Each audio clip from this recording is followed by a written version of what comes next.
যে কোনো কাজই যেমন সঠিক নিয়মে করলে তার এফিসিয়েন্সি বেড়ে যায়, তেমনই ম্যাথামেটিক্সটা যদি আমরা সঠিক নিয়মে পড়তে পারি তাহলে সেটারও কিন্তু শেখার আগ্রহ এবং ইচ্ছা শক্তিও বেড়ে যাবে। হ্যালো এভরিওয়ান, তোমরা দেখছো সাময়াত মিম, সঙ্গে আমি শামিম। সঙ্গে আজকে আমি আলোচনা করব ম্যাথ পড়ার সহজ নিয়ম।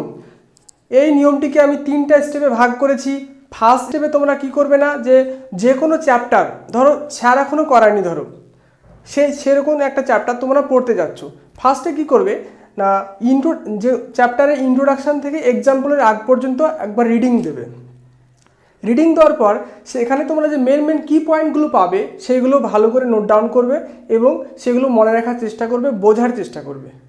সেকেন্ড স্টেপ, যেটা সব থেকে গুরুত্বপূর্ণ এবং মোস্ট অফ দ্য স্টুডেন্ট এটাকে ইগনোর করে, যে কারণে তাদের ম্যাথামেটিক্সটা খুবই কি বলবো কঠিন হয়ে ওঠে তাদের কাছে, বিতৃষ্ণা জন্মায় ম্যাথামেটিক্সের প্রতি। এই কেবলমাত্র 2 নম্বর পয়েন্টের কারণে কি করে না, তারা এক্সাম্পলটাকে স্কিপ করে যায়। থিওরি পড়ে হালকা ফুলকা, কিন্তু এক্সাম্পলকে স্কিপ করে যায়। ডিরেক্ট ওরা কী করে না, এক্সারসাইজে চলে যায়। এটা কিন্তু করা যাবে না। ফার্স্টে তোমাকে থিওরি পোর্শনটা পড়তে হবে ইন্ট্রোডাকশান থেকে এক্সাম্পলের আগ পর্যন্ত।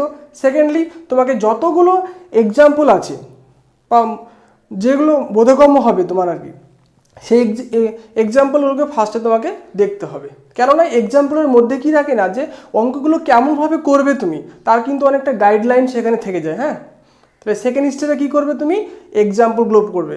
থার্ড স্টেপে গিয়ে কী করবে, তুমি এক্সারসাইজে যাবে। এক্সাম্পল তুমি করলে, তাহলে এক্সাম্পল করতে করতে তোমার একটা আইডিয়া তৈরি হয়ে যাবে। এবার তুমি এক্সারসাইজ যাবে, দেখবে ম্যাক্সিমাম অঙ্কই তুমি করে ফেলতে পারছো। এই নিয়মে যদি তুমি পড়াশোনা করো তাহলে ক্লাস 11-12 ম্যাথামেটিক্সটা কিন্তু তুমি স্যারের সাহায্য ছাড়াই নিজেই কভার আপ করে ফেলতে পারবে। এবার দেখো, এক্সারসাইজ করতে করতে যেগুলো হয়তো হবে না, তুমি তো এক্সাম্পল করেছো, ম্যাক্সিমাম অঙ্কই কিন্তু এক্সাম্পল টাইপ থেকে হবে। এক্সারসাইজে দেখা যাচ্ছে কিছু অঙ্ক হচ্ছে না বা 5-10টা অঙ্ক হচ্ছে না, সেইগুলোই তুমি তোমার টিউটরে হেল্প নেবে। এই নিয়ম ফলো করো, দেখবে তোমার রেজাল্ট ভালো হবে এবং ম্যাথামেটিক্সের প্রতি তোমার আগ্রহ তৈরি হবে। তাহলে আজকের ভিডিও এই পর্যন্তই। কেমন লাগলো ভিডিওটা অবশ্যই তোমরা কমেন্ট সেকশানে জানাবে। আর তুমি যদি চ্যানেলে নতুন হয়ে থাকো তাহলে অবশ্যই চ্যানেলটি সাবস্ক্রাইব করে আমাদের পাশে থাকবে। Thank you, tata.